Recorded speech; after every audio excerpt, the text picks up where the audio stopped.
We're going to talk about the birds and the bees. Oh, wait a minute, maybe just the bees.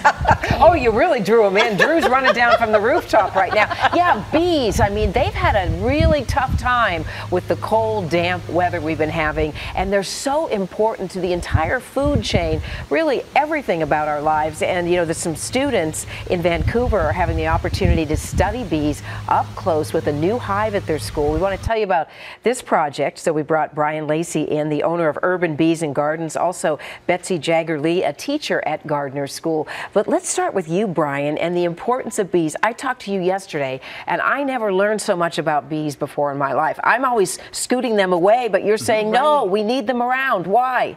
Well, do you like to eat? Yes. I thought as much. Bees are responsible for a third of the food that we eat, and a much larger percentage of the really nutritious and delicious food that we eat, fruits and vegetables. So they're critically important. And a lot of folks today don't even know the difference between a yellow jacket and a honeybee. Yeah, what is the diff? There are plenty. Black and white and hairless for the yellow jacket and living underground versus fuzzy and golden with a stripe abdomen, that's the backside of the bee, for honeybees. And they don't live underground.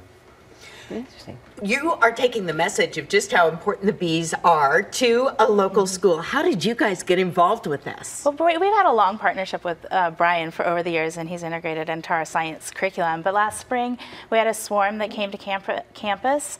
We weren't quite ready for it, so Brian rescued that swarm for us and held them and nurtured them over the winter for us.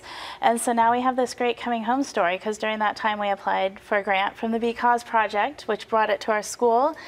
And it's allowing them to come home and be at our school. So you're going to actually have a hive at the school? It is, and it's actually an indoor hive. It's an observation hive, and so it's between two plexiglass planes, and so it's like this magical window for students to see inside the hive. Awesome. So it's directly inside of our classroom in our school. Fantastic. Brian, if people hear this and they're like, I'd like to do this bee thing, how do they go about it? You brought in some examples here. Can I take the lid off? Please do. Ooh, this is my part. I love it. Okay, do we have a picture? Because I'm not going to do it until we can see a stick. Here we go. So that's what's called the outer cover, and that's what keeps the bees dry. And then there's an inner plate here, and this is called a propolis trap. Propolis is one of the things that bees will collect from tree resin. You know what? It smells delicious. And it's very healthy.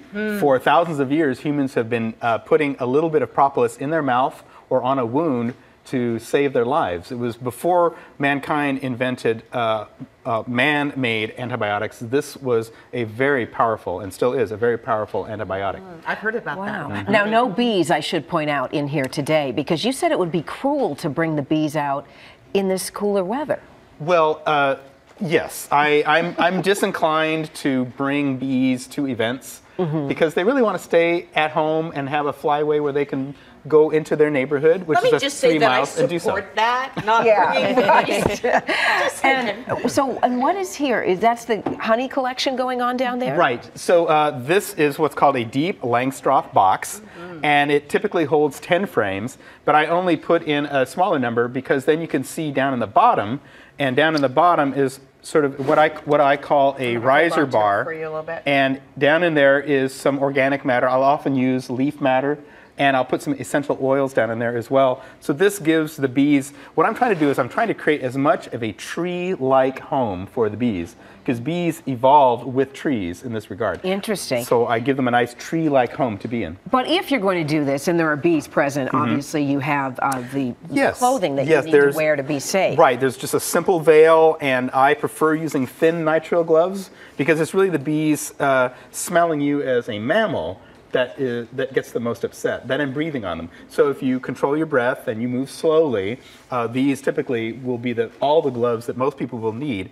And that way you can really work the frames more successfully. Because typically in a hive, this would just be crawling with bees, like you know, a great number. So you just use these tools to sort of slowly push them away, and they'll move away. Yeah. Now, Betsy, as the kids observe the beehive at school, they'll be learning all this as you go along. When does it go into place?